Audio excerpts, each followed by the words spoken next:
السلام علیکم ورحمۃ اللہ وبرکاتہ۔ پیارے بچوں، آئی ہوپ کہ آپ سبھی ٹھیک ہوں گے، اچھے سے ہوں گے۔ آج ہم ایک نئی لیسن شروع کریں گے جس کا نام ہے دا لٹل گرل۔ آپ اپنی کتاب کا پیج نمبر 83 کھولیے اور ہم اس سبق کو پڑھیں گے، اس لیسن کو پڑھیں گے انشاءاللہ۔ دا لٹل گرل، ایک ننھی لڑکی ہے، ایک چھوٹی لڑکی۔ All fathers are not alike، ہر باپ یا سارے باپ ایک جیسے نہیں ہوتے۔ Some show their love and affection for their children and play with them, کچھ باپ ایسے ہوتے ہیں جو اپنے بچوں کے لیے پیار اور شفقت ظاہر کرتے ہیں اور وہ ان کے ساتھ کھیلتے بھی ہیں۔ Others also love and care for their children, باقی باپ جو ہوتے ہیں وہ بھی اپنے بچوں سے پیار کرتے ہیں، ان کی فکر کرتے ہیں۔ But they show it by working hard for them, لیکن وہ کس طرح ظاہر کرتے ہیں؟ اپنے بچوں کے لیے محنت کر کے، and giving them instruction and advice, اور انہیں نصیحت کر کے، انہیں ہدایت کر کے یہ چیز ظاہر کرتے ہیں۔ Read the story and find out what the little girls father was like, یہ کہانی پڑھیے اور پتہ کیجیے کہ اس ننھی لڑکی کا باپ کس طرح کا تھا۔ To the little girl he was a figure to be feared and avoided, ننھی لڑکی کے لیے وہ ایک ایسا انسان تھا، ایک ایسی شکل تھا جس سے ڈرا جائے اور جسے بچا جائے۔ Every morning before going to walk he came into her room, ہر صبح every morning before going to work he came into her room, ہر صبح کام پر جانے سے پہلے وہ اس کے کمرے میں آتا تھا۔ And gave her a casual kiss, اور اس کو ایک عام طریقے سے کس کرتا تھا، چومتا تھا۔ To which she respond with goodbye father, جس کا وہ جواب الوداع ابو کہہ کر دیتی تھی۔ And oh the glad sense of relief, اور اس سے پھر راحت محسوس ہوتی تھی، مسرت محسوس ہوتی تھی، مسرت بری راحت محسوس ہوتی تھی۔ When she heard the noise of carriage, جب وہ گاڑی کی آواز، گروئنگ فینٹر، گاڑی کی آواز مدھم ہوتی ہوئی پاتی تھی دھیرے دھیرے، and fainter down the long road, اس لمبی سڑک پر جاتی ہوئی گاڑی کی آواز جو تھی، جب وہ دیکھتی تھی کہ گاڑی کی آواز اب کم ہو رہی ہے تو اس کو بہت راحت اور مسرت محسوس ہوتی تھی۔ In the evening when he came home, جب وہ شام کو گھر واپس آتا تھا، she stood near the staircase, وہ سیڑھیوں کے پاس کھڑی ہو جاتی تھی۔ And heard his loud voice in the hall, اور اس کی اونچی آواز سنتی تھی۔ Bring my tea into the drawing room, میری چائے ڈرائنگ روم میں لے آؤ۔ Hasn't the paper come yet, کیا ابھی اخبار نہیں آیا ہے؟ Mother go and see if my papers out there,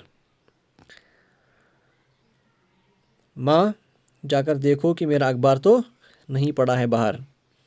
and bring me my slippers, اور میری چپل لے آؤ۔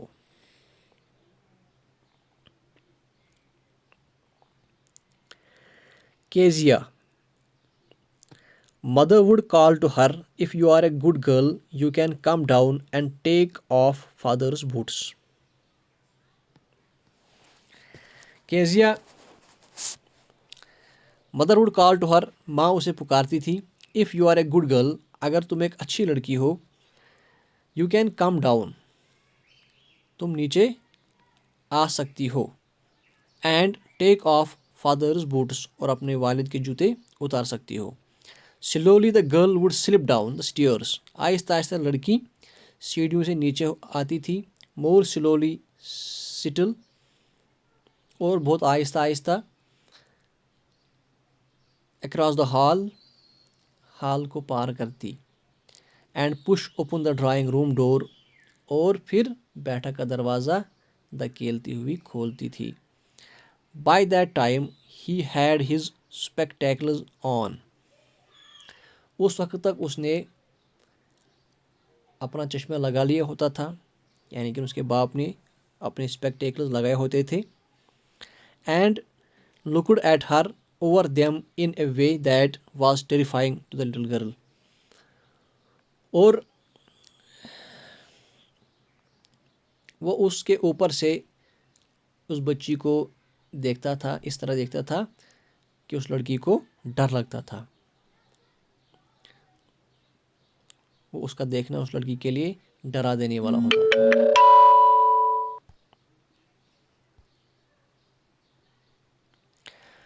Well, Kezia, hurry up and pull off these boots and take them outside. اچھا کیزیا جلدی کرو اور جوتے اتارو اور انہیں باہر لے جاؤ. Have you been a good girl today? کیا تم آج ایک اچھی لڑکی کی طرح رہی؟ I don't know father. مجھے پتہ نہیں ابو. یعنی کہ اس کی جو زبان تھی اس میں لکنت ہوتی تھی پھر جب وہ جواب دیتی تھی ڈر ڈر کے جواب دیتی تھی. You don't know if you stutter like that mother will have to take you to the doctor. تمہیں پتہ نہیں اگر تم اس طرح ہکلاؤ گی تو ماں تم کو ڈاکٹر کے پاس لے جائے گی یا ماں کو تمہیں ڈاکٹر کے پاس لے جانا ہوگا. She never stuttered with other people. وہ دوسرے لوگوں کے ساتھ کبھی نہیں ہکلاتی تھی. Had quite given it up. تقریباً ایسا کرنا چھوڑ چکی تھی. But only with father. لیکن اپنے والد کے ساتھ وہ ہکلاتی تھی because then she was trying so hard to say the words properly. کیونکہ اس وقت وہ لفظوں کو صحیح ڈھنگ سے بولنے کی بہت کوشش کرتی تھی.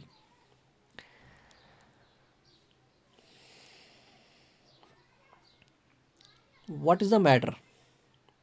What are you looking so wretched about? کیا بات ہے تم یہ دکھی کیوں لگ رہی ہو؟ Here, Kezia, carry my teacup back to the table carefully. Kezia, میرے چائے کا پیالہ دھیان سے واپس میز پر رکھ دو. He was so big. وہ بڑا تھا یعنی کہ وہ بڑے جسم والا تھا. His hands and his neck, especially his mouth when he yawned. اس کے ہاتھ اور اس کی گردن خاص طور پر اس کا منہ جب وہ جمائے لیتا تھا یعنی کہ اس کا منہ جو تھا وہ بہت بڑا دکھائی دیتا تھا. اس thinking about him alone was like thinking about a giant. اس کے بارے میں سوچنا یا صرف اس کے بارے میں ہی سوچنا کسی جینٹ کے بارے میں سوچنے جیسا لگتا تھا, کسی دیو کے بارے میں سوچنے جیسا لگتا تھا. On Sunday afternoon, grandmother sent her down to the drawing room to have a nice talk with father and mother. On Sunday afternoons, grandmother sent her down. ہر اتوار کو آفٹرنون کے بعد on Sunday afternoons دوپہر کے وقت اتوار کو اس کی جو گرینڈ مدر تھی وہ اس کو نیچے بھیجی تھی ڈرائنگ روم میں to have a nice talk with father and mother. کس لیے؟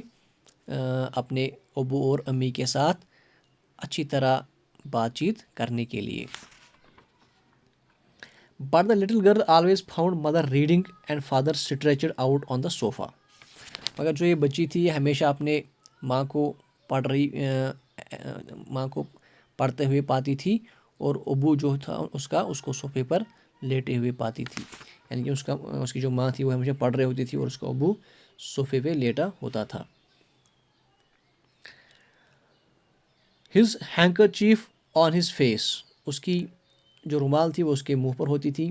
His feet on one of the best cushions. اور اس کے جو پیر ہوتے تھے وہ بڑے اچھے کیوشنز گدوں پر ہوتے تھے.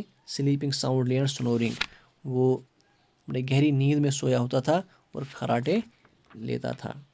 She sat on a stool. Gravely watched him until he woke and stretched. وہ اسٹول پر بیٹھ جاتی, سنجیدگی سے اس کی طرف دیکھتی,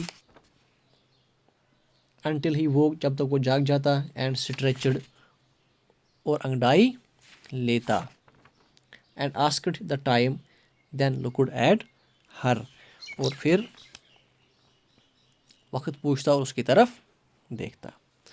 تو آج ہم یہاں تک پڑھیں گے. اس کے آگے ہم انشاءاللہ کل اس کو مکمل کرنے کی کوشش کریں گے. تب تک کے لیے اللہ حافظ.